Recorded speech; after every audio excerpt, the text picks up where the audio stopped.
네, 지금부터 발제를 하겠습니다. 제가 맡은 부분은 문수스님 소신공양의 종교적 의미가 되겠습니다. 사실 그 소신공양이라는 것이 이 보살행의 극치이고, 보살행이라는 것 자체가 만중생이 함께 노력해서 불국토를 이루어가고 성도를 하자는 그런 의도이기 때문에 보살행 자체가 극단적인 사회적인 의미이겠죠. 그래서 사실은 소신공양의 사회적 의미와 종교적 의미는 겹치는 부분이 많지만, 그래도 제가 종교적 의미 쪽을 담당하고 사회적 의미 쪽은 이도인 교수님께서 담당하시기로 하셨습니다.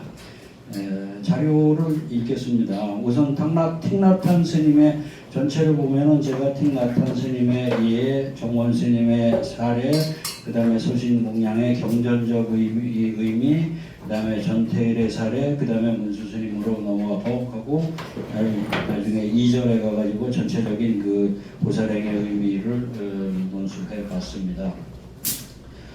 1번 틱나탄 스님. 어느 무더운 여름날 저녁 사이공의 편딘 거리를 오렌지색 법위의 비구와 비구니들이 조용히 저항의 행진을 하고 있었다. 행진의 앞과 뒤를 많은 승려들을 태운 차가 인도하였다. 그리고는 차가 멈추고 차에서 내린 스님은 아스팔트 위에 앉아서 명상의 자세를 취하였다. 그리고 이 스님을 둘러싼 승려들은 연부를 하며 비구니 스님들은 울기 시작했다. 이윽고 다른 스님이 차에서 5갤론짜리 휘발유통을 꺼내 스님의 몸에 부었다. 그리고는 앉아있던 스님은 스스로 염주를 잡은 손을 꺼내서 성냥을 그어서 자기 몸에 불을 붙였다. 갑자기 그는 이글거리는 불꽃과 검은 연기에 휩싸였다. 강렬한 불꽃이 일어났으며 스님의 얼굴과 머리와 버위가 검게 타들어갔다. 주위의 승려들과 사람들은 비탄에 젖어 절규하거나 무릎을 꿇고 합장을 하거나 절을 하였다. 스님의 몸은 거의 10분 동안 타다가 숫덩이 같은 몸이 뒤로 넘어졌다. 1963년 6월 11일 남베트남 정부의 독재와 불교 탄압에 항의해서 틱광툭 스님은 사이공의 캄보디아 대사관 앞에서 이렇게 소신공양을 하였습니다. 이렇게 스님은 자기 몸을 태워서 항거하고 독재 정부의 부당한 인권 탄압과 불교 탄압, 그리고 외세 지배에 대한 항거를 세계에 알렸습니다. 스님의 분신 장면은 외신 기자의 영상에 고스란히 담겨졌고, 화염 속에서도 전혀 일그러짐이 없이 결과합자의 자세로 조용히 죽어가는 스님의 의젓한 모습은 세계인들에게 많은 충격을 주었습니다. 사람들은 스님의 이러한 높은 정신력과 수행력에 큰 감명을 받았고, 베트남 정부의 부패와 불의한 상황이 전 세계에 알려졌습니다. 이후에도 베트남에서는 다른 스님들의 소신공양이 계속 이어져서 36명의 스님들과 1명의 여성 불자의 소신공양이 이루어졌습니다. 그리고 스님의 이러한 소신공양이 도화선이 되어서 남베트남 독재 정권에 대해서 국제사회는 큰 공분을 불러일으켰고, 급기야는 독재 정권의 종식을 불러오게 되었습니다. 그리고 이러한 베트남 국민들의 자각은 외세 추방으로 이어지고 결국 베트남 전쟁을 통한 남북통일을 이루는 기폭제가 되었습니다. 이 사진도 여러분들 대부분 다 보셨고, 워낙 충격적인 사진이라서 많이 세계에서도 놀라고, 또 그러한 엄청난 스님의 정신력에 대해서도 놀라고, 동시에 이제 남베트남의 폭정을 얼마나 심한가 그런 것도 온 세계인들이 알게 됐습니다. 마침 그때 기자가 옆에 있어서 이 상황을 자세히 적었고, 또 영상까지 다 찍었기 때문에 이러한 그 많은 그 스님의 분산에 대해서 큰 방향을 불러일으킬 수가 있게 되었었습니다. 결국은 그 이후 이제 베트남은 미국이 전쟁을 도발하죠. 그래서 미국과 북베트남이 10년 정도의 전쟁을 이루고 나서 미국이 패퇴하고, 그 다음에 북베트남이 남베트남을 통일시켜서 통일이 되는 기폭제가 됐죠. 특검 특수님이 소신 공양한 것이 1963년 6월인데 미국이 이 통킹만을 습격한 것이 이제 바로 1964년 1년 후입니다. 그러니까 베트남 사태가 거의 극으로 치닫게, 남베트남의 부패가 거의 북으로 치닫게 됐었던 상황에서 그것이 계기가 돼서 일어난 것이었습니다. 두 번째로 정원 스님에 대해서 읽겠습니다.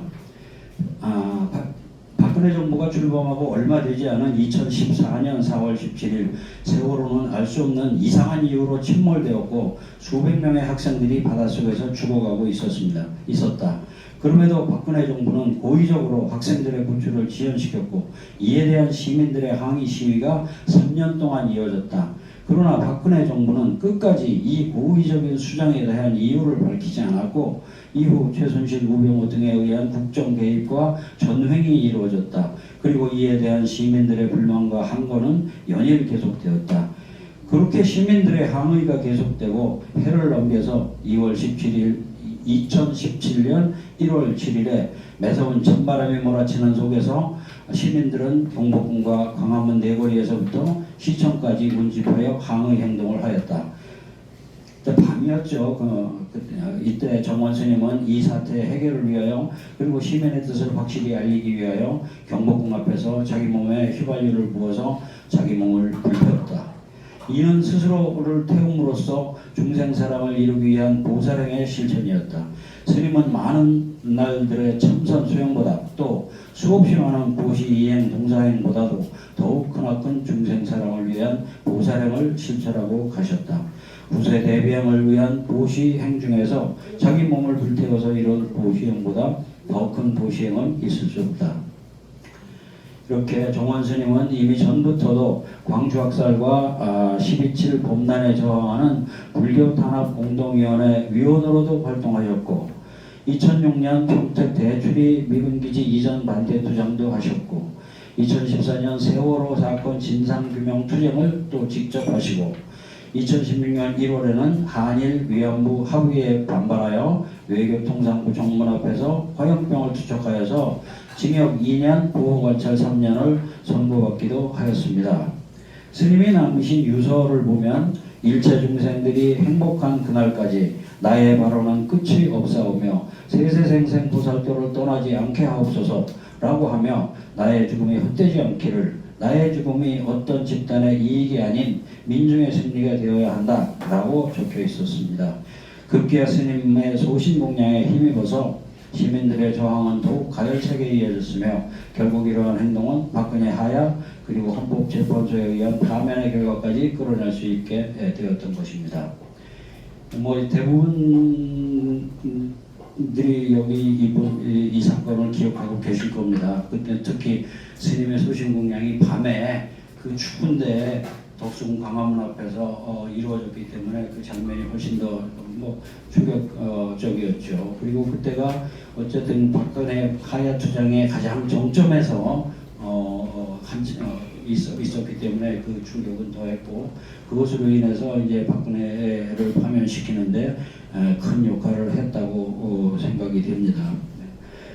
실제로 이제 제가 잘못 쓴 것은 박근혜는 하야한 적은 없고 국회에서 탄핵소추안 가결이 2016년 12월 9일에 됐는데 헌재에서 파면 결정이 그 이후에 났지요. 그래서 그때는 헌재에서 파면 결정이 안 날지도 모른다는 그런 그 걱정과 두려움이 굉장히 컸고 그래서 이 기간 동안에 훨씬 더 민중들이 가열차게 투쟁을 했던 것입니다. 그래서 결국은 승리의 결과까지 이끌어내게 된 것이죠.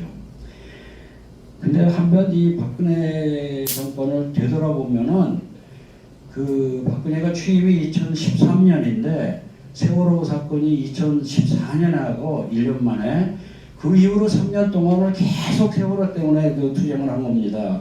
결국은 제가 볼 때는 특히 어쨌든 박근혜 정권은 세월호 때문에 민중의 가장 큰 원망을 원성을 받지 않았나 생각되고, 사실 지금 그 윤석열 정권에 비하면 박근혜는 뭐 아무것도 아니다, 그만한 걸 가지고 뭐 퇴진까지 했느냐라고 생각하는 사람들도 꽤 있지만은, 실제로는 그 세월호 사건을 자기가 저질렀거나 해결을 못했거나 감추었거나 뭐 이런 것에 대한 그 국민들의 애타는 심정, 도저히 이거는 용서할 수 없다는 그러한 심정이 매우 컸었다고 생각합니다. 그 다음 세 번째, 소신공량의 경전적인 법리적인 근거를 보겠습니다. 가장 대표적으로 이제 법화경의 야광보살 본사품에 나와 있는데요. 법화경 야광보살 본사품에는 소신공량의 내용이 들어 있습니다. 일체중생 희견보살은 야광보살의 전신인데, 그는 소신공량이라는 보살행에 의해서 야광보살로 다시 태어난 것이에요. 전생이 이제 일체중생 희견보살의 전생에 관한 얘기입니다. 그 전생 당시에는 아니죠. 죄송합니다. 야광보살의 전생 얘기인데, 그 야광보살이 전생 때 일체중생 희견보살이었는데, 그때 1월 정명덕불이라는 부처님의 가르침을 받고 크나큰 가르침에 대한 그 공양을 위하여 이제 소신공양을 하는 것입니다. 즉 1월 정명덕불의 가르침에 따라서 1만 년 이상을 수행성진하였고, 그래서 현 일체색신 삼매라고 하는 변치 않는 삼매의 경지를 얻었습니다. 그리고 일체중생 희견보살은 이 훌륭한 삼매를 얻은 것이 부처님의 가르침 덕분이다 라는 생각을 가지고 꽃과 구름과 향과 비로서 부처님께 공양을 합니다. 그러나 그것을 그 정도로는 부족해서, 그러나 그는 공양을 마치고도 모자라서 아무리 좋은 것으로 공양을 하더라도 내 몸을 다 바쳐서 공양을 하는 것만은 못하다. 몸으로 공양을 하는 것이 가장 높은 공양이다 라고 생각하고, 곧 천복화 향으로 만든 향수를 몸에 바르고 전단향, 도륙향, 천복화 향 등으로 만든 향수를 마시고 부처님 앞에서 하늘법의 옷으로 스스로의 몸을 감싸고 거기에 향유를 부어 적실 뒤 스스로의 몸을 태웠습니다. 이를 보신 부처님께서는 다음처럼 말씀하셨습니다. 훌륭하고 훌륭하다 선남자여, 이것이 참된 정진이니라. 또한 이것이 여러 개 올리는 참된 공양이니라. 아무리 여러 가지 물건을 공양하더라도 능히 이에 미치지 못할 것이며, 혹은 한 국가나 초대 권속을 보시하더라도 이에 미치지 못하느니라. 선남자야, 이것을 제1의 보시라 하나니 여러 가지 보시 중에서 가장 존귀하고 가장 높은 보시가 되느니라 하셨습니다. 그러니까 부처님께서 이 어리석은 사람아, 자기 몸을 그렇게 불태우면 되겠느냐, 자살은 나쁜 것이야. 부처님이 그렇게 말씀하신 게 아니라는 거죠. 부처님이 이 소신공양은 굉장히 훌륭한 일이다 라는 것을 바로 인정해 주신 겁니다. 또 다른 대승법만경을 보면은 거기에도 소신이나 소비나 소지에 관한 언급이 나옵니다. 불자들아, 너희는 마땅히 좋아하는 마음으로 대승의 위의와 경과 유를 먼저 배우고 그 뜻을 이해하여 널리 열어보여라. 새로 발심한 보살이 백리 천리를 와서 대승의 경과 유를 구함을 보거든 몸과 팔과 손가락 등을 태워서 모든 부처님께 공양할 수 없다면 출가보살이 아니라고 하여라 했어요. 출가보살이 되려면은 여기서는 좀 일단 몸을 태우고 팔뚝을 태우고 손가락을 태우고 적어도 그 정도의 공양할 수 있는 마음은 있어야 된다라고 하는 것을 이제 강조하고 있습니다. 그 다음에 샨티레바의 입보리 행론을 보면은 여기서는 이제 보시를 강조하면서 보시가 쉽지 않습니다. 이런 그 질문을 하니까 보시라는 것이 처음부터 큰 보시를 할 수 없을 경우에는 작은 보시부터 열심히 수행하고 실천을 하다 보면 큰 보시까지 해서 몸까지도 보시할 수 있게 된다라는 그런 내용이 나옵니다.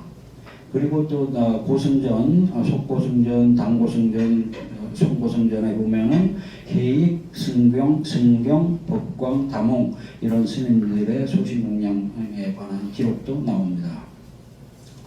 또 우리나라에서도 금방 말씀드린 정원 스님이나 오늘 말씀드릴 문수 스님 이외에도 잘 알려지지 않았지만은 1998년에 청평 감로사에서 태고종 승정신 충당 대종사께서도 소신 공양을 한 일이 있습니다. 이 대종사님의 공양도 개인적인 이유가 아니라 보살행을 위해서 스님은 분단된 조국이 하나로 통일되고 사회가 안녕하며 헐벗음과 괴로움이 사라지고 종단이 화합하여 불국토가 속히 이루어지기를 기원한다 라는 의도로서 소신공양을 하셨습니다. 그 다음 넘어가겠습니다. 그 다음에 전태일의 소신공양은 너무나 유명하죠. 전태일은 이거 읽지 않겠습니다. 이거 다 읽으려면 어떡하나 하고 걱정하시는데 이건 안 읽겠습니다. 전태일은 이제 불교가 아니니까 소신공양은 안 하고 그냥 분신이라고 얘기하죠. 그러나 자기 몸을 불태워서 사회적인 이타행으로서 이 세상을 구하겠다는 것, 함께 사는 우리 세상을 갖다 보다 나은 세상으로 만들겠다는 것, 함께 일하는 노동자들을 위해서 이 세상을 갖다가 불국토로 만들겠다는 그 뜻은 소신공양의 의도나 조금도 다름없고 없이 높고 숭고하다고 생각해서 제가 예로 이렇게 드러났습니다. 넘어가죠. 문소스님. 문소스님은 47세인 2010년 5월 31일 경상북도 군의군 군의읍 사직리 위천잠수교 앞 하천 둔치에서 유서를 남기고 소신공양을 하였습니다. 유서의 내용은 1. 4대강 사업을 즉각 중지하라. 2. 부정부패를 척결하라. 3. 재벌과 부자가 아닌 서민과 가난하고 소외된 사람을 위해서 최선을 다하라 라는 것이었습니다. 더 자세한 내용은 좀 이따 이동훈 교수님께서 말씀해 주시겠지만 그때는 그 이명박 대통령 당시였고 한강, 낙동강, 금강, 영산강 이 4개의 강에다 16개의 보를 설치하는 그런 작업이었는데 이것이 결코 국가와 민중을 위하는 일이 아니고 특정 집단의 이익을 위해서 그리고 개인적인 사리사욕을 위해서 추진하는 일이고 그대로 방치했다가는 온 국가가 망가지고 그 때문에 우리 민족이 고통을 받으리라는 그런 확신에 자기 몸을 불태워서 공양을 하게 이룬 것입니다. 문수스님은 치열한 구도자였습니다. 그는 무문관에서 3년 결사를 하였고 스님은 또 입적 후에 남긴 재산이 10만 원에 불과할 정도로 철저히 무소유를 지켰습니다. 평소 스님이 기거하던 방에는 텔레비전 한 대, 서랍장 하나가 전부였고 식사도 하루에 한 끼만 먹을 정도로 수행에 정진해 왔습니다. 방 한 귀퉁이에는 50cm 높이로 스님이 보시던 신문들이 쌓여 있었습니다. 돌아가시고 스님께서 소신공양하시고 나서 스님께서 기거하던 방에 가봤더니 이런 상황이었습니다. 문수스님은 당신께서 행한 소신공양의 목표가 3가지인데 4대강 사업 반대, 부정부패 척결, 빈부격차 해소라고 하였습니다. 이 3가지는 우리 사회를 병들게 하는 대표적인 현상입니다. 4대강 사업은 자연과 생명을 파괴하는 개발의 전형입니다. 이명박 정권은 우리나라의 대표적인 4대강 사업이라는 이름으로 강바닥을 파내서 모래를 팔아먹고 거대한 토목공사를 벌여서 자신의 정치적 배경인 토건 족벌들을 거대한 공량으로 키웠으며 엄청난 국고를 낭비하여 국가 재정을 병들게 하고 무엇보다도 청정하고 깨끗함을 자랑하던 강들을 막아서 썩은 호수로 만들고 물고기들을 떼죽음시키고 악성 유독 플랑크톤 적조 현상을 키워서 농업용수로도 쓰지 못하게 하여서 농작물도 먹지 못하게 만들어 버렸습니다. 이렇게 정원 스님이나 문수 스님의 소신공양의 예를 생각해 보면 박근혜 정권의 경우에는 사실은 목포 앞바다에서 원통하게 죽어간 젊은 영혼들의 억울함을 풀지 못해서 결국은 박근혜는 물러났습니다. 그러나 이명박은 국토를 파헤치고 강을 죽음으로 몰고 갔음에도 여전히 아직도 죄를 받지 않고 풀려나서 거리를 활보하고 있습니다. 정권이 바뀌어서 잠시 금강, 영산강의 5개 보호는 물마구를 풀고 자연 상태를 회복했었습니다. 잠깐 동안 대통령이 바뀌고 문재인 대통령이 되고 나서 풀었는데 다시 저 왼수 같은 저기 윤석열이 대통령이 돼가지고 윤석열은 그나마도 다시 막아버렸습니다. 그래서 다시 지금 그 보호 앞에서 보호물을 열어야 한다는 그 투쟁을 벌이고 있습니다. 문수 스님이 자기 몸을 불태워서 소신공양을 함으로써 막아내고자 했던 4대강 사업은 속절없이 진행되었고 4대 강물이 막힌 지 10년이 넘도록 아직도 강물을 누르지 못하고 있으며 15년 됐죠. 지금 문수 스님이 목숨으로써 지켜내고자 했던 이 강터를 지켜내는 것이 여전히 우리들에게 과제로 남겨져 있습니다. 보살은 중생을 위해서 헌신합니다. 보살은 이기심과 분별심 없이 자기 목숨에 대한 애착을 버리고 묻 생명을 위해서 헌신합니다. 그래서 보살의 소신공양은 온전히 중생을 위한 본편입니다. 소신공양은 이렇게 보살이 바라미를 철저히 실천할 때에 비로소 가능한 것입니다. 이 사회적 의미라고 했는데 그 보살행의 의미로 바꾸면 좋겠습니다. 불교의 목표는 중생들에게 기쁨과 행복을 안겨주는 것입니다. 그래서 우리는 그러한 가르침을 베풀어준 부처님과 그 은혜에 보답하는 마음으로 예배하고 공양합니다. 정원스님, 문수스님의 소신공양 또한 부처님의 가르침과 묻생명 중생들을 위한 공양이었습니다. 그뿐만 아니라 이분들의 행위는 함께 사는 공동체의 심각한 문제를 자기 몸을 태움으로써 적극적으로 해결하고자 했던 적극적 보살행위였습니다. 소신공양이 가능하려면 아무나 소신공양하는 게 아니죠. 오랜 수행을 통해서 육신의 집착에서 벗어나는 데까지 이르러야 합니다. 경전에 따르면 육신의 집착에서 벗어난 보살은 최상의 값진향으로 부처님께 공양을 올리고 그것도 모자라서 결국은 몸을 바칩니다. 부처님은 일찍이 중화암경에서도 만일 스스로도 요익하고 남에게도 요익해 하고 많은 사람을 요익해 하고 세간을 가엾게 여기며 하늘을 위하고 사람을 위해 요익을 구하며 즐거움을 구하는 사람이라면 이 사람은 모든 사람 중에서 제일이고 위대하고 높고 우두머리고 존귀했다라고 하였습니다.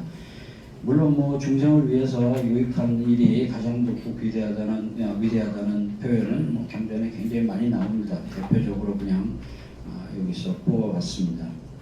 또 스리랑카의 월퍼라우라 스님도 매우 이제 학식이 높고 훌륭하신 스님이죠. 불교는 다른 사람에 대한 봉사를 기본으로 한다. 불교의 사회 정치적인 참여는 불교의 핵심이다 라고 강조하였습니다. 이렇게 수많은 대승불교 경전들이 강조하는 보살의 길이란 바로 사회적 실천을 의미합니다. 이 보살이 가야 할 길과 사회적 실천, 이건 동의어란 말이죠. 보시지계 인욕정진 지혜선정은 보살의 가장 중요한 실천의 길이다. 보살은 중생의 아픔을 덜어주고 그 원인을 제거해 주도록 노력해야 된다.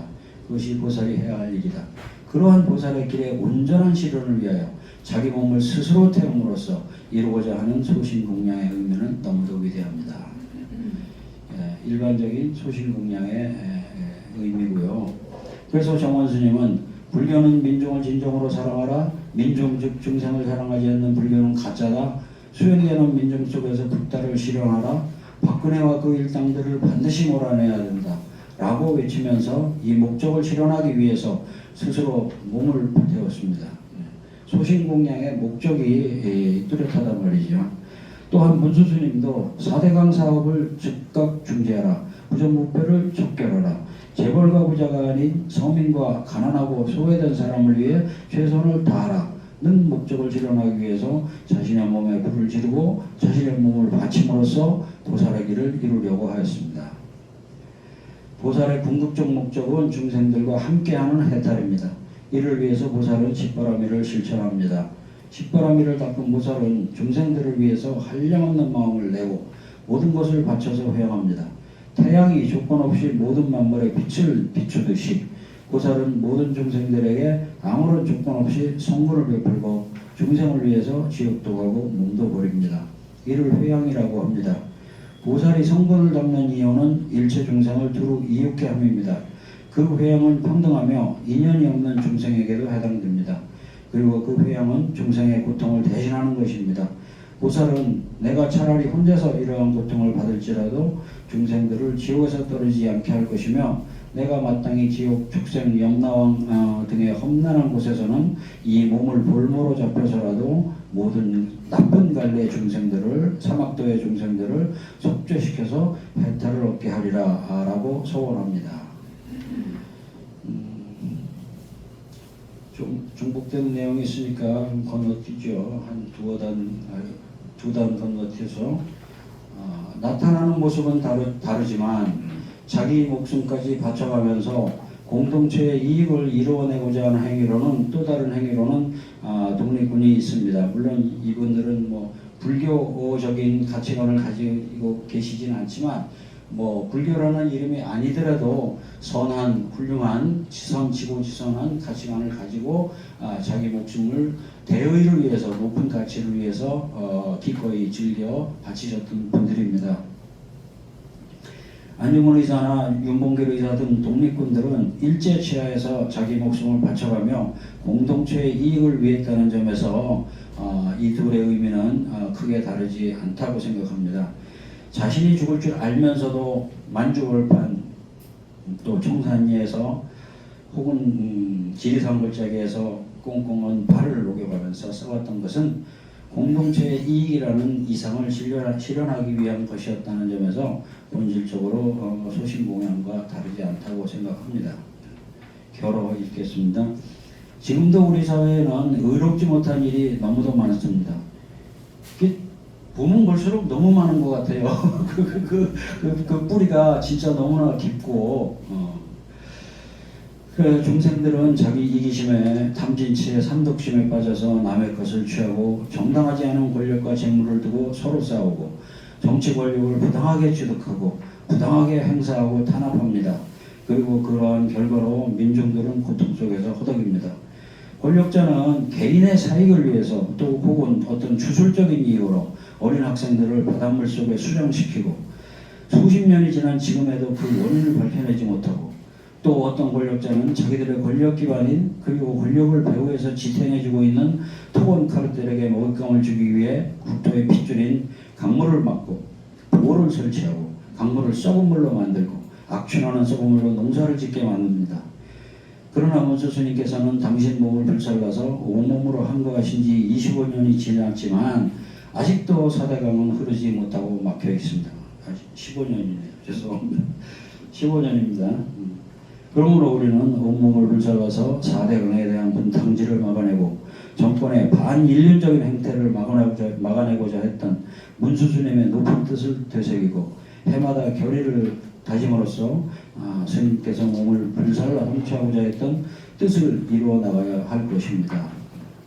제가 오늘 또 책을 하나 갖고 왔는데요. 이건 오늘 문수 스님은 아니고 정원 스님 책자입니다. 그래서 문수 스님은 뭐 이런 책을 안 남기셨으니까 저 어쩔 수 없는데, 여기 그 전에 말지 기자로 계셨던 그 최진석 사장님이 도서출판 말이라는 거를 만들어서 거기서 냈는데, 그때 제가 한 20권인가 사가지고선 갖고 있던 것인데, 그래서 이번 오늘 위해서 한번 좀 찾아봤습니다. 문수 스님이 남기신 유서를 정원 스님이 늘 품에 갖고 다니셨어요. 그러면서 정원 스님은 문수 스님이 이렇게 소신공양을 했는데 나도 할 것인가, 나는 어떻게 할 것인가를 계속 다짐을 하고 계셨어요. 그러다가 몇 년 만에, 7년 만이죠. 7년 만에 당신께서도 문수 스님과 같이 그러한 위대한 길을 가신 겁니다. 그 문수 스님의 유서를 품에 계속 갖고 계셨다. 다른 어떤 글로는 정의를 바로 세우는 것이 수행이다, 이런 글도 있어요. 우리 조직이 이제 정의평화 불교연대니까 바로 우리 조직의 이상에 딱 맞는 글이라고 생각합니다. 또 하나는 이제 세월호 학살을 보며 했는데, 어쨌든 정원 스님은 그 세월호 사건에 대해서 충격을 굉장히 많이 받으신 것 같고, 정원 스님뿐만이 아니라 또 저도 그렇고 많은 국민이 또 그렇습니다. 소신공양을 고심한다는 내용도 나옵니다. 저는 소신공양을 절박하게 고심할 정도로 시국 상황을 곱씹으며 전의를 가다듬고 있습니다. 이제 저는 감옥을 가든 경찰에 폭행을 당하든 정면 대결하겠습니다. 박근혜를 체포하자. 2016년 12월 1일 이렇게 되어 있습니다.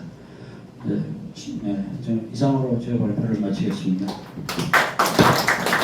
네, 고맙습니다.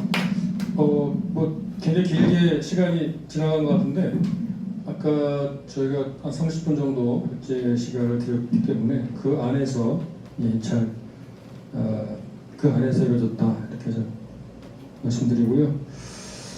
뭐 제가 뭐 특히 이렇게 요약하거나 그럴 필요 없이 그냥 시간이 또 꽉 차서 두 번째 발제로 넘어가겠습니다. 네, 두 번째 발표하겠습니다. 지금 뭐 52분이네요. 제가 보니까 이게 김광수 대표님 발제문 꼭 2배입니다 보니까. 그래서 이거 읽으면 30분 안에 발표 못할 것 같아서 핵심만 뭐 여러분 또 다 선수시니까 또 김광수 대표님이 앞에서 발표한 내용하고 겹치는 걸 할 필요가 없을 것 같고요. 핵심 위주로 발표를 드리겠습니다. 그래서 문수스님이 지금 뭐 앞에서 발표한 대로 유서에 남긴 것은 크게 3가지도 사제강 이 개발을 중지하라는 것이고, 그다음 부정부패 척결하라는 것이고, 그다음에 이제 이 소외되고 가난하고 소외된 사람 위해 최선을 다하라. 그러니까 사회적 약자들 위하라. 이 3가지라고 보고 그 정신이 뭐 그 당시에서 우리의 어떤 불이한 것의 핵심이었고 또 거꾸로 정의란 것은 그 3가지를 극복하는 방향으로 나아가야 되는 것이기 때문에 이 유서의 당대의 어떤 사회적 인식과 어떤 그 무수스님께서 당신의 목숨을 불살려서까지 해야 될 어떤 그 목표와 당위성이 압축되어 있다고 봅니다. 그리고 이제 여기에 대해서 우리가 정의평화불교연대가 이미 이 당시에 2010년에 그 무주스님 소신공양에 대한 어떤 그 추모 학술 세미나를 했고 그때 이제 박경준 교수님께서 이제 그 종교적 의미나 어떤 불교적 의미에 대해서 아주 잘 발표를 해주셨고 또 나중에 학술 논문도 발표하셨어요. 그렇기 때문에 거기에 대해서는 여러분들이 이제 그 논문들을 참고하면 된다고 보고 그때 저도 지금 이 제목과 거의 같은 그러니까 4대강 개발의 본질과 무주스님 소신공양의 사회적 의미라는 논문으로 이제 발표를 했었습니다. 그렇기 때문에 그 다시 이것을 뭐 좀 업그레이드하는 식으로 썼어요. 새로 쓴 건 아니고 그래서 각주 29분에도 발표했지만은 그 논문을 이제 업그레이드한 거다. 다만 거기다가 박경준 선생님께서 나중에 학술록으로 발표한 것은 이제 그 뒤에 봤기 때문에 그것을 좀 보완하고 그 다음에 지금 21세기 오늘 2025년 시점에서 우리가 성찰할 것이 무엇이고 대안이 무엇인가 그것을 그때 발표문과 다르게 이제 집어넣습니다. 그래서 4대강 사업의 이제 본 쟁점인데 쟁점은 뭐 핵심은 그거죠. 이명박이가 주장하던 것 4대강 사업을 왜 하느냐 22조 원까지 들여서 그에 대해서 이제 주장했던 것이고 그 주장에 대해서 보수 쪽이나 어떤 어용학자들 그 다음에 이명박 정권에 있는 자들은 이것을 이제 옹호하는 논리들을 폈고 반대로 이제 시민사회 운동 진영이나 진보 진영에서는 이것이 틀리다 이런 이제 논쟁들을 했던 거죠. 그래서 하나는 이제 이명박이 왜 4대강 하느냐 지구촌 기후변화에 대비해서 13억 톤의 용수를 확보한다. 이게 첫 번째 주장이었는데 이것은 이제 그 뭐라 그럴까 우리가 흔히 말하듯이 신발에 발을 맞추는 거였어요. 그러니까 운하를 팔려면 13억 톤의 용수를 확보해야 돼. 그러면 그 13억 톤의 방해가 되는 그 하천의 땅들을 준설해야 돼. 그렇기 때문에 이거는 실제 우리가 필요한 것이 아니라 운하를 만들려면 4대강에 운하를 놓으려면 13억 톤의 그 용수를 확보해야 된다. 그 목표에 맞춘 신발에 발을 맞춘 것이기 때문에 이 자체가 타당하지 않은 주장이다. 그 다음에 두 번째 주장이 4대강을 개발해 홍수를 막는다. 이것도 말이 안 되는 게 4대강에서 나는 홍수는 0.5%밖에 그 당시 안 됐어요. 95.5%가 지류에서 나요. 4대강 뭐 건설한 이후에서도 우리가 홍수가 난 것은 다 지류입니다. 4대강 자체에서는 거의 홍수가 일어나지 않아요.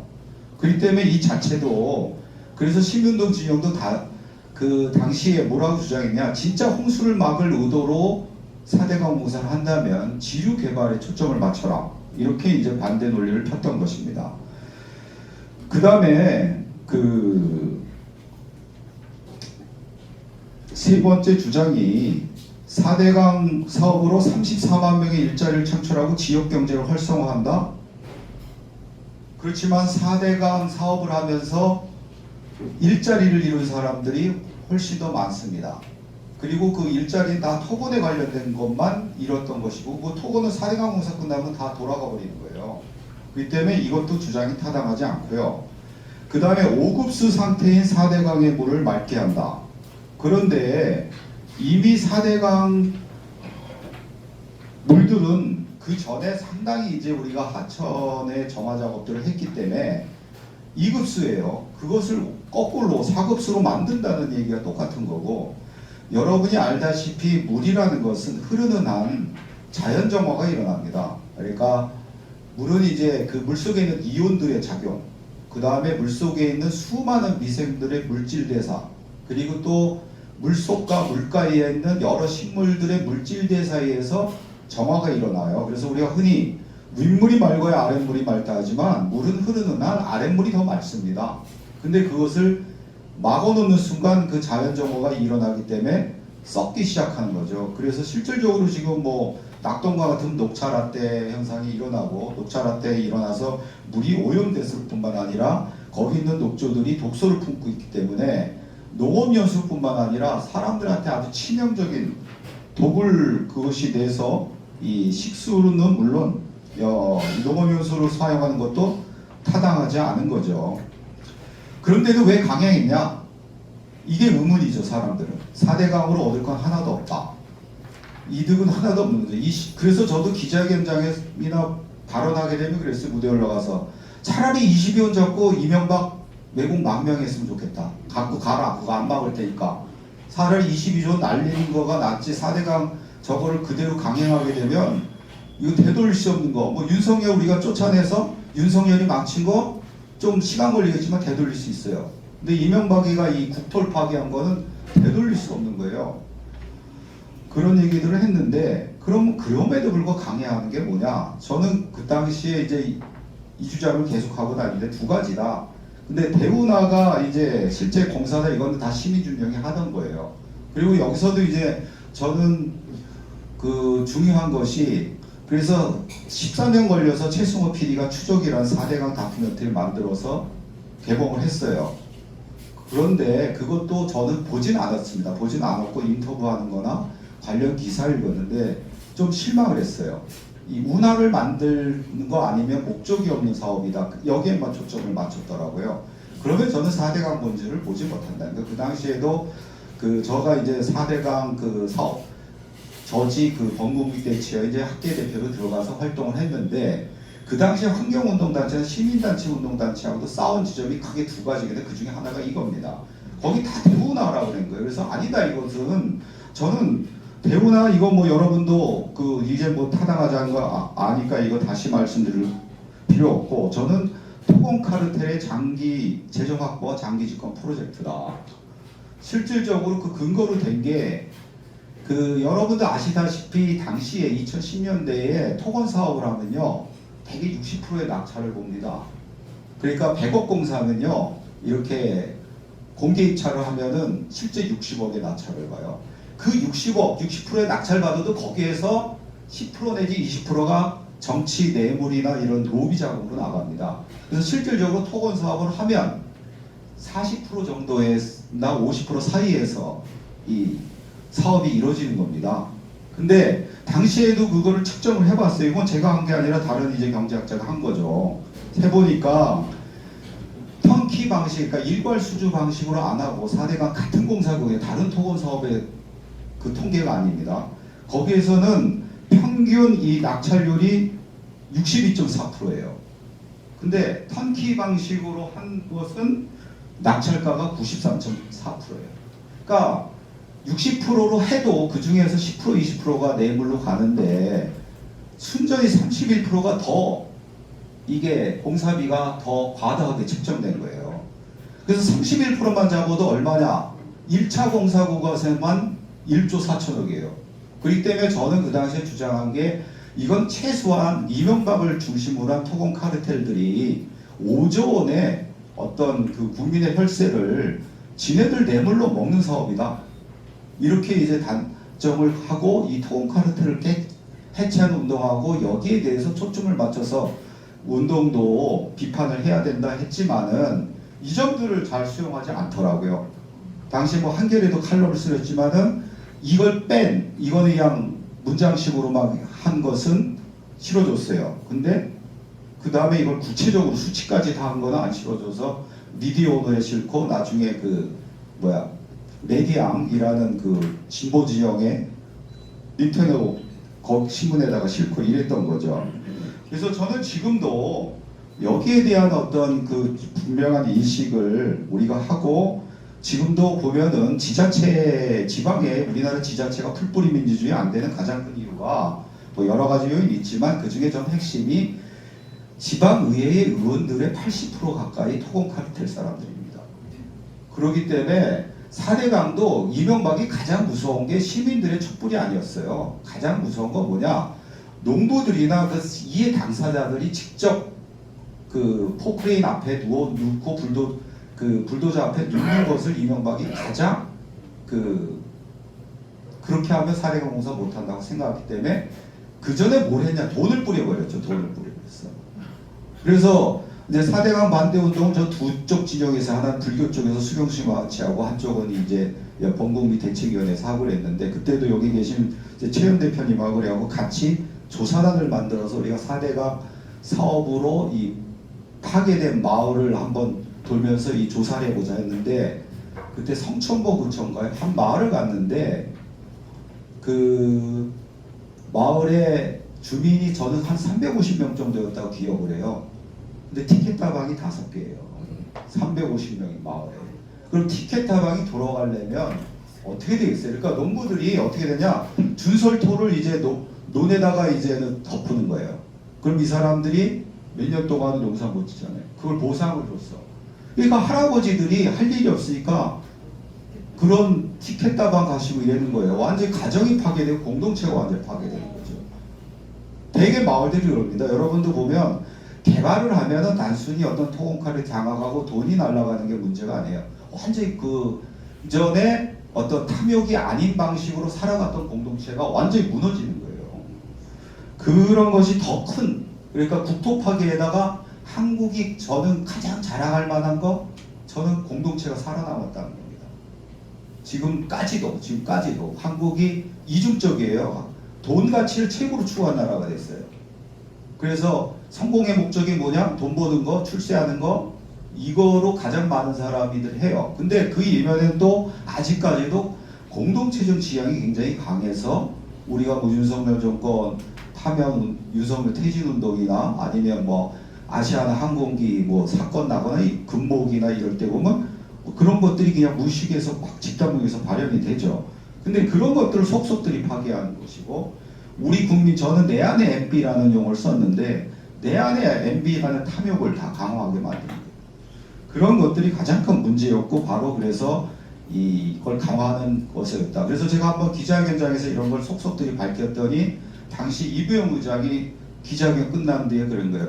이 교수 그거 진짜냐? 그래서 아니 제가 기자회견장에서 어떻게 거짓말을 말하겠습니까? 그랬더니 어떻게 그것을 뭐 이 교수가 뭐 그 계산을 했냐? 그래서 이건 다른 경제학자가 한 것을 내가 인용하는 겁니다. 이랬더니 그러시더라고. 내가 정치를 해봐서 아는데 그도님의 이명박이가 최소한 대통령이 아니라 상황 노릇은 할 수 있겠어. 이런 말씀하시더라고. 하여튼 뭐 저는 그거라고 보고요. 그럼 소신공양의 사회적 의미가 뭐냐? 여기에 대해서 이제 불교적인 것은 우리가 18쪽 보면 셋째 단락에 그 박경준 교수님께서 잘 요약을 하셨어요. 그래서 이 부분 한번 읽어보겠습니다. 흔히 인용하는 대로 경전인 법화경 보살의 소신공양 편에서 소신공양에 관한 정보를 찾을 수 있습니다. 둘째, 이것은 굶주림에 지친 짐승을 위해 절벽에서 몸을 던져 위법 망구를 실현한 부처님의 전생의 전례가 있습니다. 셋째, 깨달음이란 육신의 집착을 완전히 버릴 때 가능한 것인데 문수 스님은 무문감뿐 아니라 일종식으로 하여 몸을 비우고 한 말 이상의 기름을 마시고 소신공양을 단행하여 육신을 말끔히 태우려 하였고 그 극단의 고통 속에서도 편안한 표정을 남겼습니다. 문수스님의 소신 공약은 부처님과 법과 무생명에 대한 마지막 법 공약, 생사해탈의 자기검증, 생산적인 정치적 저항의 의미를 갖습니다. 그래서 저는 이제 소신 공약의 어떤 불교적 의미를 넘어서 사회적 의미나 뭐 여기 불교적 의미가 안 들어갈 수밖에 없겠죠. 그 결합하면 뭐냐 하면 첫째 강이라는 건 저는 세 가지 역설을 지녔다고 봅니다. 그러니까 강이라는 것은 흐르면서 쌉니다. 강은 막 흘러가는데 태적물을 쌓아요. 그리고 그 태적물에 무생명이 이제 깃들고 또 마을이 이루어지고 이렇게 되죠. 그 다음에 이제 강이라는 건 두 번째 역설이 뭐냐? 하나는 나누면서 아우른다는 거예요.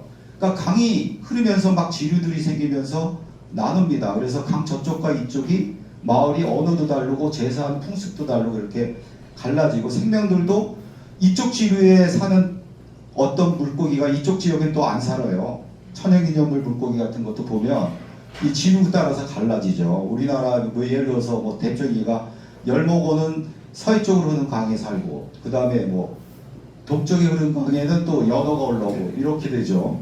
그런 게 이제 지류 따라서 갈라지는 거죠. 그러면서도 또 강을 통해서 소통을 합니다. 그러니까 예전에는 예를 들어서 그 인천에 충남 사람들이 제일 많은 이유를 제가 몰랐었어요. 왜 충청도 사람 인천에 많나? 그래서 인천에서 선거하면 저도 충청도지만 이 멍청도 사람들이 막 한나라당 지지율이 높아갖고 그 인천에서 예전에는 한나라당 국회의원들이 많이 나왔어요. 인천 지역에서 수도권인데도 그 근본적인 원인이 보니까 충청도 사람들이 한나라당을 지지하는 거야. 그러지 않으면 김종필, 자민련 지지하고. 그래서 그거를 추적해 봤더니 옛날엔 육지보다 바다가 훨씬 더 빠른 거예요. 수로가 훨씬 더 빠르고. 그러니까 서천, 서산, 당진 이쪽 사람들이 바다로 인천으로 간 거예요. 육로로. 이렇게 다른 경기도 지역으로 간 게 아니라. 그래서 그 충청남도에서 공부 잘하는 사람을 대전고 가지 않으면 재물 보고 많이 갔어요. 그게 백제시대 때부터 이어지던 거라고. 그러니까 미추홀도 뭐 인천설이 있는 것도 그래서 그런 거고. 하여튼 그런 식으로 강이라는 것도 소통이에요. 옛날에 가장 빠른 건 강을 통해서 오고 가는 거였죠. 강에 배 띄어서. 그래서 뗏목 같은 것도 다 강으로 날르고 물산도 강으로 날르고 그런 거죠. 그리고 또 하나는 아우르면서 죽인다는 거죠. 요것하고 저는 소신공약을 자꾸 보고 불교적으로 봐서 그거 생명 죽인 거 아니냐 이 논리에 대한 반박도 된다고 보는데 그거를 아울러서 말씀을 드리면 예를 들어서 제가 여기에 바퀴벌레가 있다 해서 바퀴벌레 발로 밟으면 바퀴벌레 죽었다 그래죠. 그렇지만 좀 기다려 보면은 개미들이 이걸 물어가서 여왕개미한테 먹이면 개미알을 낳고 바퀴벌레 껍데기에도 무수한 미생물들이 깃들게 됩니다. 그러니까 주체적으로는 그 생명이 죽은 거지만 객관적인 어떤 불교까지 안 집어넣더라도 생태계 전체로 보면 바퀴벌레는 죽은 게 아니라 개미와 미생물로 전이가 된 거죠. 그러니까 실제 뭐 불교 연기론을 봐도 맞죠. 그러니까 우주 삼라만상이 모두가 다 나고 변하고 사라지는 것을 되풀이하고 사라진 건 다시 나는 게 되고 조건과 원인이 뭘 또 생성하고 그렇지만 그 생성한 건 자기가 없이 다 무아인 것이고 공인 것이고 그렇지만 뭔가 또 이렇게 계속 연기적 관계에서 생성하게 되죠. 그래서 그 문수 스님 소신공양도 그 중에 하나라고 보고 그래서 또 하나 만든 게 뭐냐면 제가 그 당시에 이론으로 세웠던 게 뭐냐면 4대강 반대운동할 때 그 경상도 쪽에 좀 보수적인 스님을 만났는데 그 스님이 저한테 그런 거예요. 도법이 수경이 고기 안 먹냐? 이러는 거 나보고. 보니까 한두 번은 드신 거 봤어 내가. 되게 도법 스님도 가끔 갔다 그 남원에 거기 어죽을 드시라고 체력 떨어지기 싫을 때. 그리고 또 이 공약을 누가 바치면 거절하기 힘들잖아요. 어디 마을에 생명평화운동 가셨는데 주민들이 도법 스님 위해서 뭐 공약물을 바쳤는데 거기에 고기가 들어있다고 이거 못 먹겠어 힘든 거죠. 그래서 그건 아닙니다 그랬더니 아닌 것 같습니다 그랬더니 그런 놈들이 무슨 생명평화운동을 하고 그러냐고 이렇게 반박을 하시더라고. 그래서 제가 그때 이렇게 뭐 잠깐 생각하다 만든 게 연기적 불살생론이에요. 그러니까 실질적으로 이런 생태적인 틀에 있고 식물들도 여러분이 아다시피 고통을 느낍니다. 그런 실험을 통해서 나타나고 더구나 그것을 얼마 전에 텔아비브 대학에서는 번역까지 이제 해요. 그러니까 같은 토마토하고 담배한테 이 가만히 있을 때는 얘가 소리가 한 번밖에 안 나는데 칼로 자르니까 1분에 30번이나 소리가 나는 거야. 그리고 물을 안 주니까 1분에 15번인가 20번 소리가 나는 거야. 그걸 인공지능에 학습시켰더니 우리 한국이 아니라 한국어 미국 사람 하듯이 통역관이 있어야 되잖아요.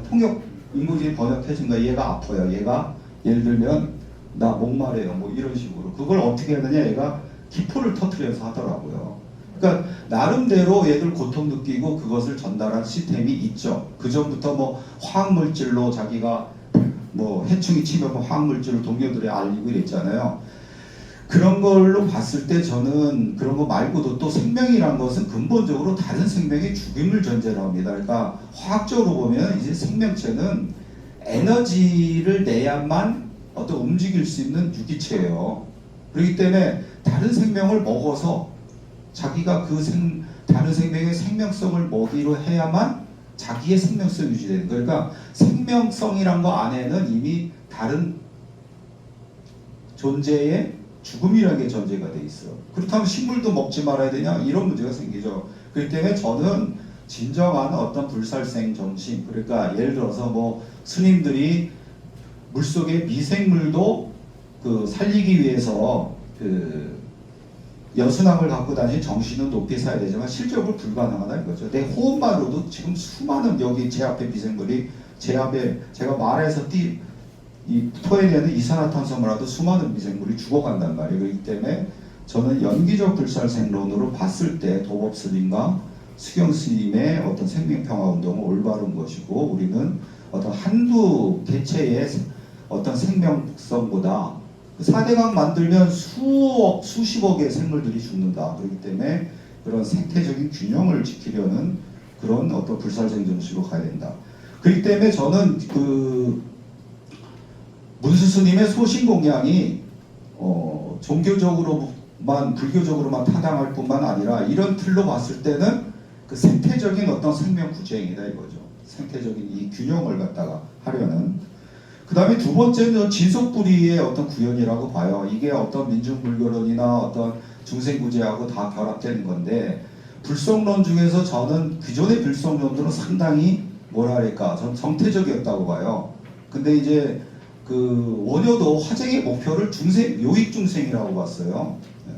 일심에 이르러서 상고보리 하하중생을 하는 건데 그것을 확대하면서 이제 일심의 본원으로 돌아가서 요익중생하는 중생을 널리 이롭게 하는 거다. 이거를 풍요롭게 이롭게 하는 거다.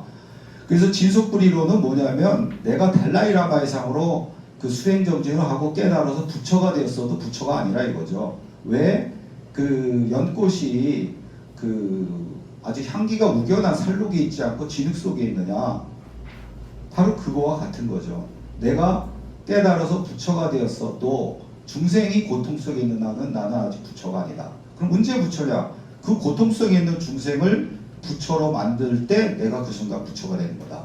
이것이 저는 역동적인 어떤 불성론이라고 보고 바로 문수 스님이 바로 그런 식의 어떤 불성론, 뭐 틱광덕 스님부터 다 그런 식의 어떤 진속불이를 구현한 거다. 그 다음에 이제 세 번째는 저는 뭐 개인적으로 눈부처라는 얘기를 하지만 뭐 눈부처 얘기 빼더라도 여기서 어떤 우리가 보살행을 대승불교의 핵심인 일체중생 시류불생이라는 것을 21세기 사회의 좀 맥락에서 어떻게 구현하냐 그게 가장 큰 문제인데 그런 시민보살을 우리가 대안으로 내세우잖아요. 그 시민보살을 통해서 단순히 어떤 중생만을 구제한 것이 아니라 지금의 모순이 뭐냐 이 중생들 고통 속에 몰아놓고 있는 그래서 이 모순을 어떻게 극복할 거냐 더 나아가서 그래서 중생들을 널리 이익된 게 뭐냐 이런 식의 것을 구현한 것이 저는 또 사회적 의문이라고 보고요. 그 다음에 성찰과 대안에서는 이제 딱 한 가지만 말씀드리면 뭐 두 가지로 나눠질 수도 있지만은 4대강 반대 운동 때 이제 저는 이제 수경 스님하고 문수 스님 소신공양 하신 날 수경 씨와 같이 있었는데 그 새벽에 그 밤인가요? 하여튼 그걸 접했어요. 그래갖고 수경 스님이 저한테 그 이거 어떻게 하자면 기자회견문 만들려고 그래서 이제 기자회견 쓰고 이랬는데 갔다가 어디 갔다 오셨어. 그랬더니 저한테 첫 마디가 이 교수 잘 되었어.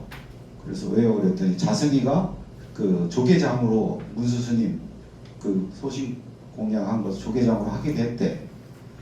그런데 9시 지나서 그 나는 이제 청와대에서 연락 온 거라고 봐요. 그때가 5월 31일이었고 그 밤이니까 6월 1일이겠죠. 그러니까 다음 날이 지자체 선거잖아요.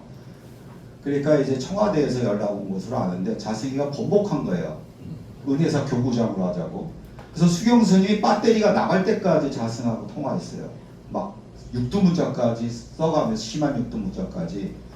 그런데 어쨌든 강행을 했죠. 그리고 이제 그 다음은 여러분 아시는 수경스님도 잠적해 버리시고. 그래서 이제 시민사회 단체 나가서 뭐라 그랬냐면은 지자체 선거가 우리가 질 거라고 생각했는데 4대강 사업 때문에 이겼다. 무상고시하고 무상고시도 있지만. 근데 그런데도 이명박이 강행한다면 이제 막을 수 있는 방법 하나밖에 없다. 우리가 목숨 걸고 하는 거다. 단지 뭐 이 집회하고 무대 발언하고 행진하고 이걸로는 나는 막을 수 없다고 본다. 그러니까 오늘 당장 우리가 그걸 조직해서 다음 주부터라도 이명박은 우리 한두 명 예를 들어서 분신해도 꼼짝 안 할 놈이니까 369로 좀 번박한 비지만은 그 청와대 앞에서 단식을 하자. 단식을. 그래서 매일 우리가 무제한 단식. 그래서 오늘 3명 이렇게 조직을 해서 다음날 6명, 그 다음날 9명 그런 식으로 하면은 막을 수 있다. 내가 볼 때. 그렇게 해서 다 합의 봤어요. 그 단체들이 대표들도. 그래서 화장실 가면서도 저한테 이 교수 뭐 어쩌고 저쩌고 나 뭐 어디가 아픈데 그래도 난 하겠다. 뭐 이런 식으로 말을 했어요. 뭐 힘들다는 얘기는 하면서도. 근데 실질적으로 그게 실행이 안 됐습니다. 단위 조직으로 가서 다 그냥 반대도 못하고 찬성도 못하고 실행단은 흐지부지 됐어요. 그래서 지금 그대로 이제 4대강이 이제 강행되고 그 폐해가 그대로 나타날 뿐만 아니라 우리가 또 이제 저 얼마 전에 제주항공 참사를 당했잖아요. 그것도 똑같은 축소판이고 그거의 핵심은 토건 카르텔이라고 봐요. 그 원인은 그 버드 스트라이크 그 새 충돌 조류 충돌이지만은 그거 뭐예요? 이퀄라이저인가 아니 로컬라이저 그 콘크리트 둔덕만 안 만들었어도 전 다 살았다고 봅니다. 그거 왜 만들었겠습니까? 그렇기 때문에 저는 이런 거 토건 카르텔이 있는 한은 한국 사회에서 어떤 그 이거 환경 파괴를 극복하는 거나 아니면 중생이 진짜 그 사회적 약자들을 잘 사는 사회 만들 수 없다고 보기 때문에 우리가 지금의 기후위기 극복 운동도 역을 맞춰야 되고 그럴 때 우리가 환희수 있잖아요. 진짜 끝까지 하는 거지. 끝까지 환희수가 산불이 났을 때 자기가 그 조그만 앵무새가 물을 적셔서 이제 산불을 이제 끄니까 제석천이 야 그걸 해서 어떻게 끄겠냐 했더니 내가 끄다가 죽어서 지옥에 가더라도 이걸 하겠다. 그래서 이제 거기에 감동해서 비를 내려서 끄게 했다. 이런 식으로 우리가 그 환희수와 같은 의지를 갖고 하지 않으면 안 된다. 이것으로 마치겠습니다.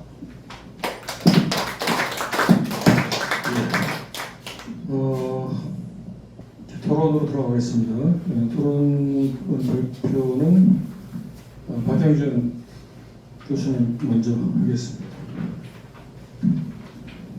지금 그 제1발제 김가수 교수님 무슨 그 소신공양의 종교적인 여기에 대해서 지금 토론하시는 거죠? 네, 간략하게 본문을 썼는데요. 그건 읽지 않고 너무 좀 지루할 것 같아서 핵심적인 몇 가지만 좀 같이 논의를 해봤으면 좋겠다 그런 생각을 합니다. 우선 그 발제하실 때 여기저기서 들어 인용도 하신 것 같은데 거기에 각주를 좀 다는 것이 좋겠다 그 생각을 합니다. 왜냐하면 요즘 표절이나 뭐다 시비들이 워낙 많으니까. 물론 오늘 우리 이 모임은 공식적인 학술 세미나라기보다도 우리가 법회 이제 자료용으로 참고를 이렇게 했으니까 그러긴 하지만은 그렇다 하더라도 앞으로 혹시 발표하실 때 각주를 써주시는 것이 잘못하면 구설스러우실 수도 있으니까 그런 생각을 해봤고요. 그 다음에 이동 교수님 아까 제 논문을 18페이지에 제 논문을 인용을 하셔가지고 각주를 다셨는데 불교학부 56집 동국대 불교문화연구원 2020년으로 되어 있는데 2010년이 맞을 겁니다. 네, 2010년이 5월달이고 하니까 그래서 불교학부라고 하는 이 학술지가 상당히 보수적인 학술지인데 어떤 스님이 그러시더라고요.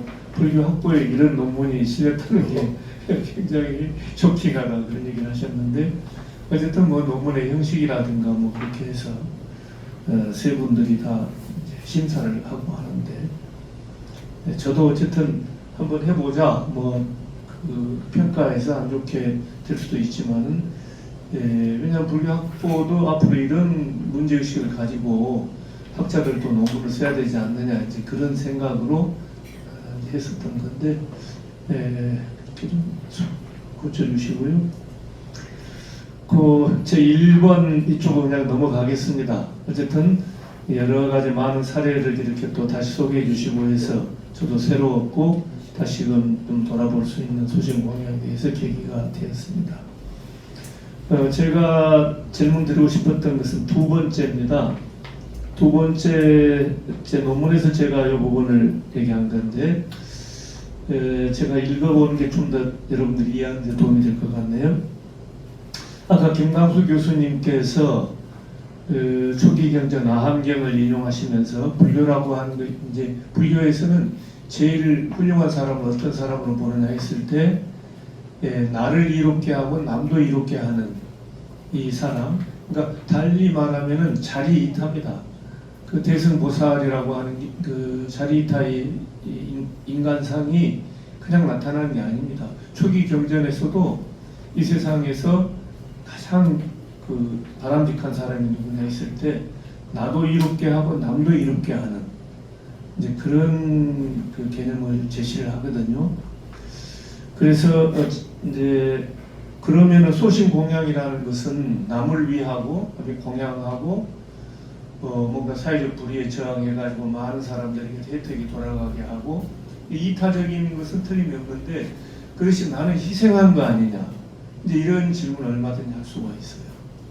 그래서 거기에 대한 물론 조금 전에 우리 거기에 대해서 이동 교수님도 얘기하셨죠. 연기적 어떤 살생문 그러니까 소신 공양이 오히려 적극적인 연기론적으로 보면 적극적인 생명 구제 행위라고 볼 수 있다. 이런 관점도 제시하셨는데 그런 관점들을 포함을 해서 제 나름대로 그 부분을 좀 정리를 해보았습니다. 요컨대 불교적으로 보면 나도 이롭게 하고 남도 이롭게 하는 삶이 가장 값진 삶이라고 할 수 있다. 그렇다면 틱광둑 스님이나 전태일, 강인한 목사나 물론 강인한 목사님은 조국통일범민족연합 초대 의장인가 하셨어요. 2009년 7월에 그 자택에서 목매달아서 돌아가신 거나 소신은 아닙니다만은 어쨌든 성격상 비슷해서 또 이제 이웃 종교도 좀 같이 포함시키면 좋겠다 해서 제가 넣은 건데요. 네, 강인한 목사나 문수 스님 그리고 종원 스님의 경우 그들은 남을 이롭기는 하였지만 자신을 이롭게 하지는 못했지 않았느냐는 물음이 제기될 수 있다. 이러한 물음은 그들의 죽음을 이른바 자기 희생이라고 보는 관점에서 비롯된 것이다. 그러나 이러한 관점은 삶의 가치를 수명이라는 시간의 척도로 재려고 하는 통속적 고정관념의 산물일 수도 있다. 삶의 목적을 self-realization, 자아실현, 자기실현이라고 본다면 우리 인생은 얼마나 오래 사느냐보다 어떻게 사느냐가 더 중요하다. 다시 말하자면 짧고 굵게 질적으로 충실하고 값지게 사는 것이 최선일 수도 있다. 자기실현이란 자신의 잠재적 능력을 현실화하는 것이며 잠재적 능력은 근본적으로 가치 창조의 능력이다.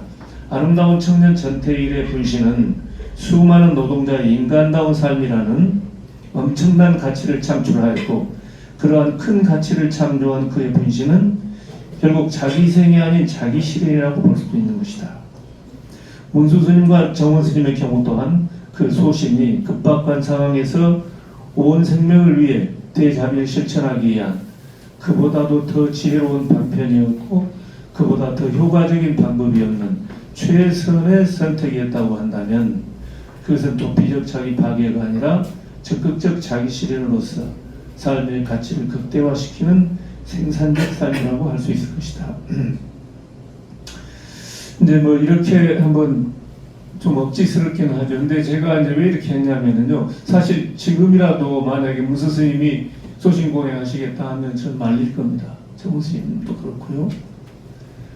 근데 어쨌든 그분들은 큰 뜻을 가지고 그런 일을 하셨는데, 그것이 우리는 그 자기 희생이라고만 볼 것인가? 불교는 그 대부분의 종교인들이 착각하는 게, 종교는 자기 희생이라는 생각을 하거든요. 근데 저는 불교는 그게 아닙니다. 확실합니다. 아까 보살의 길이 자리 이탈하는 그 표현에서도 볼 수 있는 바와 같이 나도 이롭고 남도 이롭게 하는 거예요. 그렇기 때문에 이것은 계산법이 좀 달라져야 된다.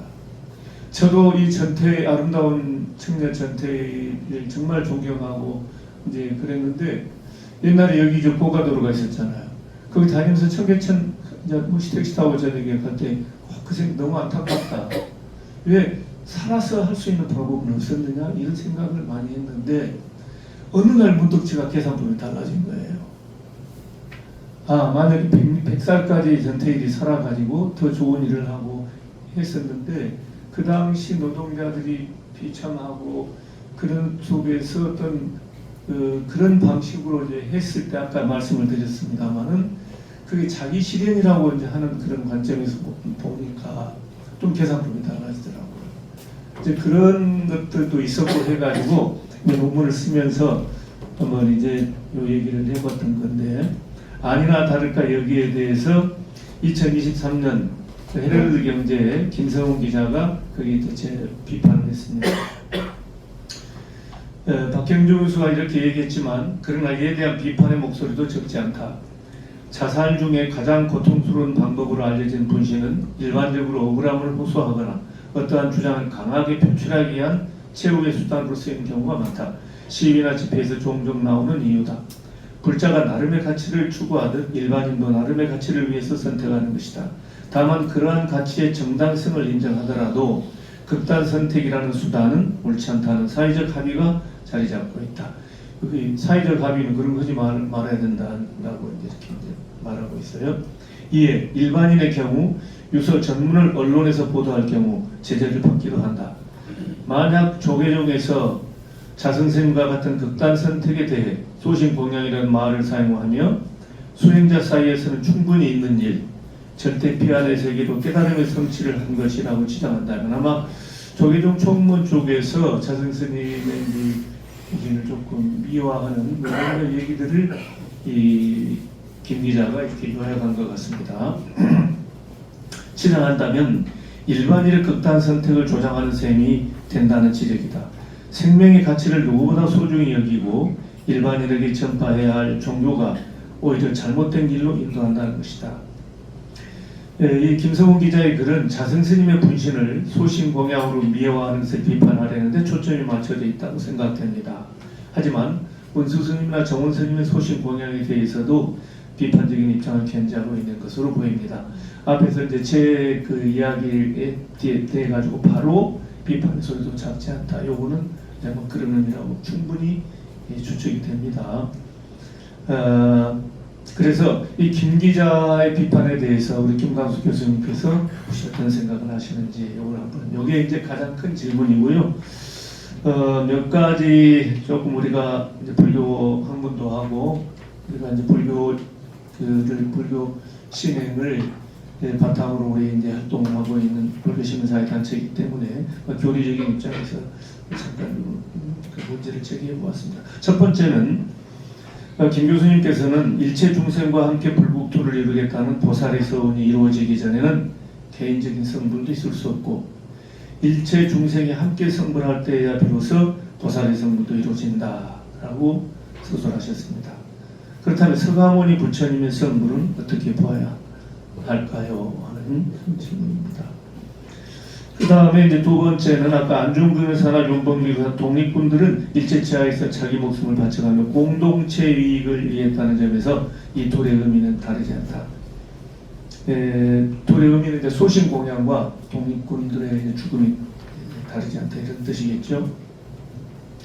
자신이 죽을 줄 알면서도 만주벌판에서 청산리에서 혹은 지리산 골짜기에서 꽁꽁 발을 녹여가면서 어떤 것은 공동체 이익이라는 이상을 실현하게 한 것이었다는 점에서 본질적으로 소신공양과 다르지 않다라고 주장합니다. 그렇다면 소신공양의 종교적 또는 불교적 의미는 배제되는 게 아닐까 하는 생각을 해봤습니다. 그러니까 의로운 분심과 소신공양 차이는 어떤 차이가 있다고 해야 될지 없다고 해야 될지, 그러니까 이걸 이제 불교적인 어떤 그 종교적 수행 뭐 이런 것에 바탕을 해서 이제 그 생각해 볼 수 있는, 어떻게 보면 뭐 좀 어리석은 질문이 있을 수가 있습니다. 세 번째로는 이제 맹구음악의 비유, 침계 상태의 비유, 침공의 비유를 통해서 불교에서는 사람의 생명과 불법을 지고의 가치로 여깁니다. 불살생이 불교의 제1개인 수의가 바로 여기에 있습니다. 그래서 안락사 문제도 매우 신중하게 접근합니다. 보통 안락사 하면 안 된다고 얘기를 하고 있습니다. 그런데 예외가 있죠. 아라한인 경우에 한해서 이제 너무 고통스러워 할 때는 안락사를 허용한다는 거예요. 그때 이 안락사는 업이 안 된다는 겁니다. 왜냐하면 아라한이기 때문에. 이제 이런 어떤 전제 조건이 있는데, 이런 맥락에서 혹시 소신 공양에도 어떤 전제 조건이 있는 것은 아닐까요? 하는 생각을 해봤습니다. 그러니까 누구나 다 소신 공양할 수가 있는 것은 아니다. 뭐 해도 된다. 이런 이제 교리적인 아까 문제 안락사의 같은 경우처럼. 그런데 그 김 교수님 물론 발제문에 꼼꼼히 읽어보면 그런 표현이 나옵니다. 육신의 집착에서 벗어나는 데까지 이제 이르는 사람은 소신공양을 할 수 있다. 이런 식의 뉘앙스로 이제 얘기를 하셨어요. 그래서 육신의 집착에서 벗어나는 데까지 이르는 분은 뭐 어떻게 봐야 되느냐, 아라한이라고 봐야 되느냐. 그렇다면 안락사 회화는 거의 비슷해지거든요. 근데 그렇다면 정원 스님이나 모수 스님이 아라한의 경지에 이르셨느냐? 아라한의 경지에 이르셨다면은 그건 뭐 괜찮지만은 그렇지 못하고 소신공양했다면 결국은 자살이 되고, 그래서 그것은 악업이 된다. 이런 이제 평가가 나올 수가 있겠죠. 그런 질문을 드려봤고요. 제 개인적으로 이제 말씀드리자면 이따 또 다른 기회가 없을 수도 있으니까, 그 작년에 이제 노벨 문학상을 받았던 한강 작가, 그 20대부터 자기 일기장 앞에다가 뭐 그런 얘기를 썼다고 그러죠. 산자가 죽은 자를 구할 수 있는가? 또 현재가 과거를 구할 수 있는가? 이런 이제 그 질문을 던졌다는 거예요.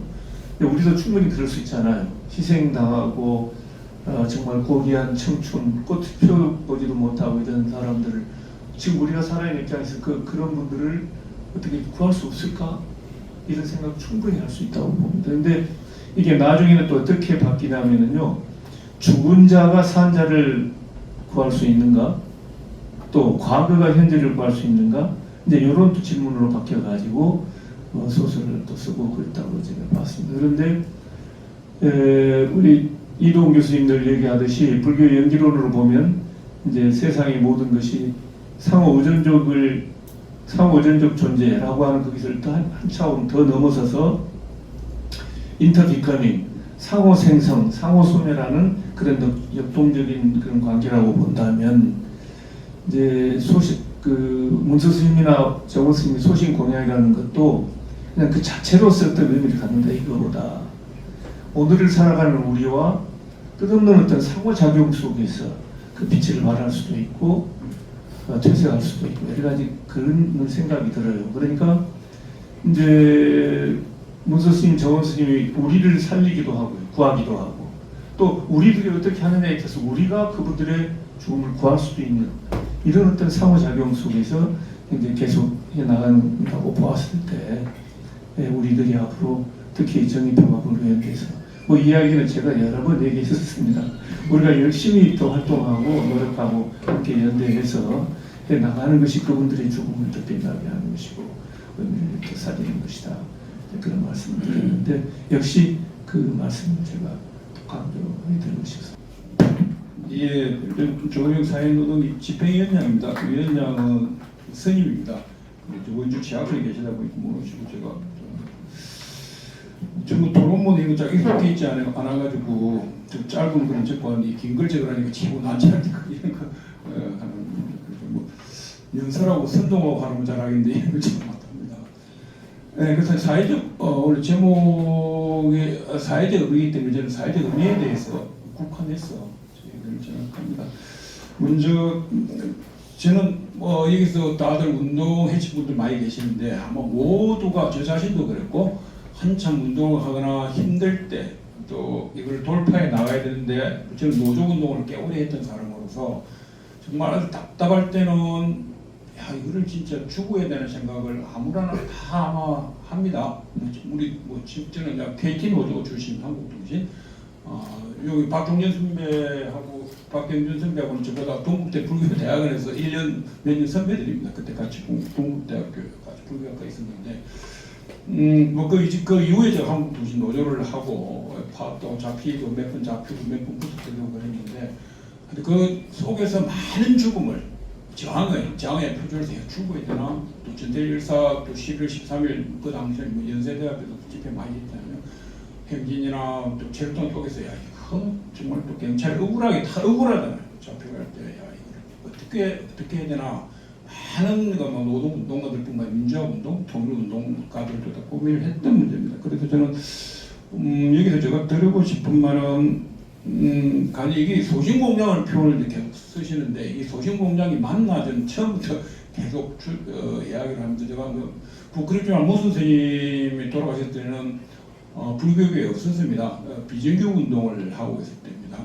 그때 이제 불교에서 이 일을 어떻게 처리하느냐 주의 깊게 지켜보고 어떻게 하는 보는데 아까 이동교수 이야기하시는데 그렇게 정리가 되가길래 굉장히 실망도 많이 했고 왜 저렇게 싸우나 왜 저러지 진짜 조계종 저 죽음을 스님의 죽음을 저렇게 헛되이 하나 저 바깥에서 많이 걱정도 하고 참 답답한 그런 게 많이 있었습니다. 그래서 저는 사실 전태일사뿐만 아니라 그다음 통일운동했던 사람들, 민주화운동, 학생운동도 추진하고 또 떨어져 죽으면서 분신하면서 떨어진 학생도 열사들도 꽤 많으십니다.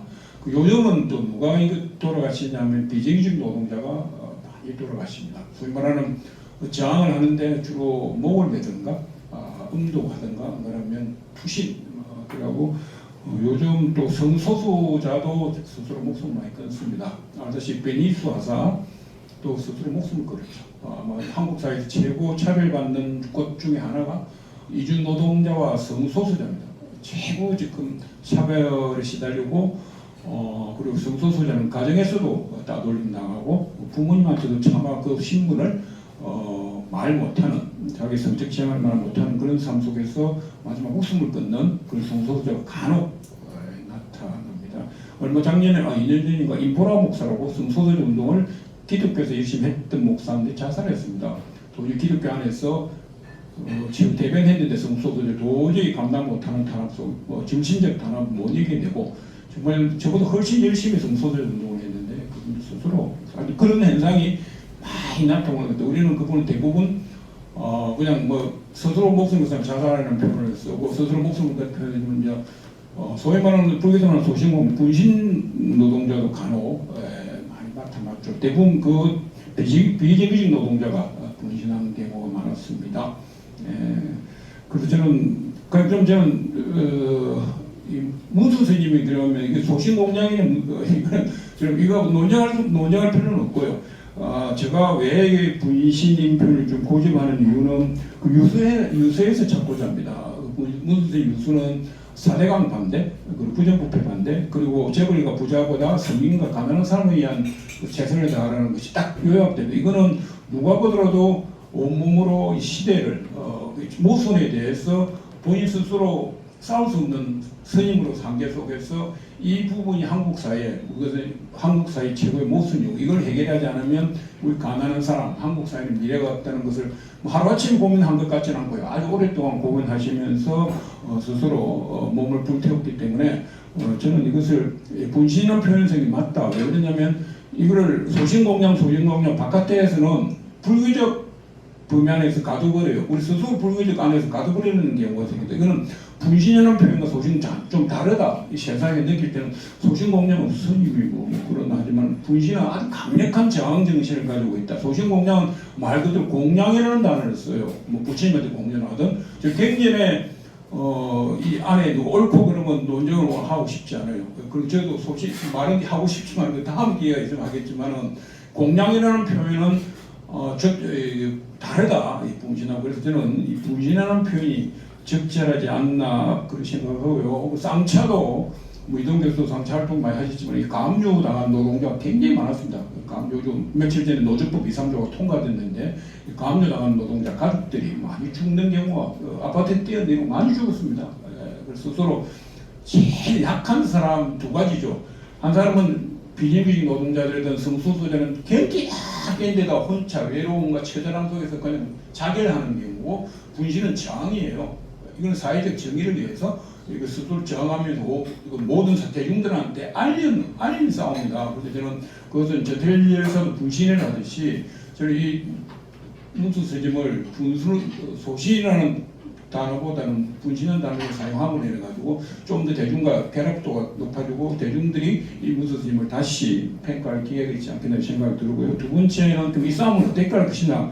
제가 좀 부끄럽게도 사회노동에 하고 있는데 종단 내부에서 이거 환경연회가 계속 하더라고요. 환경연회 보니까 뭐 저 바쁘잖아요. 저도 아까 뭐 세월호 참석 때 이태원 요즘 제주항공 모든 참석에 제가 다 가고 이렇게 결합을 하고 있는 사회노동회가 물론 이주도 다른 일도 많은데 너무 답답해요. 또 저거 가지고 한계가 있기 때문에 사회 하다가 요즘은 중앙선거대학에서 이걸 돈 얼마 주고 핑퐁을 하고 있더라고요. 500만 원 줄 테니까 개운상가 거기서 아마 지냈을걸요. 올해도 하고 있죠. 그리고 이거는 아닌 거예요.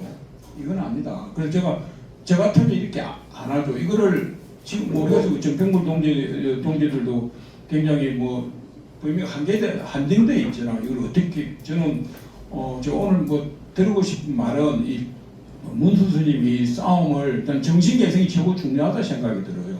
한국 불교의 아주 귀한 분입니다. 귀한 분은 어폐가 있지만은 이렇게 정확하게 사회 모순에 이야기한 불교 내부가 아니라 사회적 모순을 이야기하고 돌아가신 분은 저는 물론 정은 스님 계시지만은 아주 사회 모순을 이야기하시는 아주 굉장히 귀하고 이런 분을 이 정신을 잘 무지 발전시키는 것은 이 어떻게 할 거냐가 저는 꼭 굉장히 우리 모두가 저부터 모든 다시 고민해야 된다. 생각을 이제 15년이 지나가고 있는 이런 아까 제가 간단한 글에 적었지만은 법당 안에서 하는 걸 저는 동의하지 않아요. 이 문수 스님 같은 경우는 법당 안에서 목 다치고 건강왕성 이건 아니다.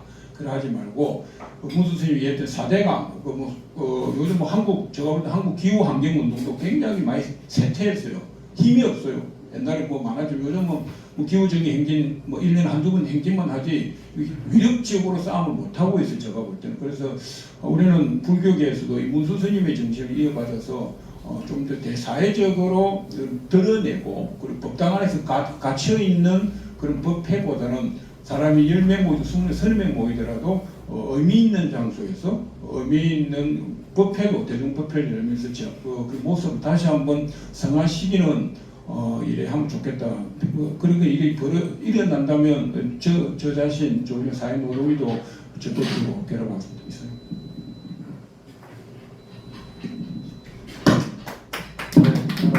그러면 지금 나온 질문은 이제 박태경 교수님이 하신 4가지 질문은 우선